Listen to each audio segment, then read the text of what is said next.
রাস্তায় আগে মারে এরপরে মরে।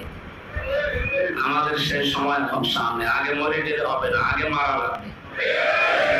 যেহেতু আয়াতের মাঝখানে আরম্ভ হয়েছে এরপর এলো না লড়াই দিয়ে, এটা বসে থাকার কাজ লড়াই না।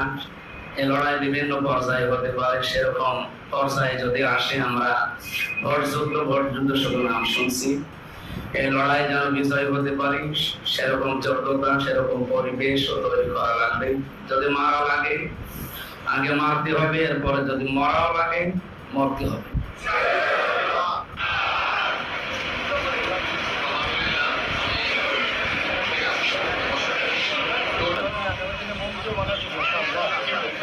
ঘিরে রাখতে ছেড়ে দিতে হবে।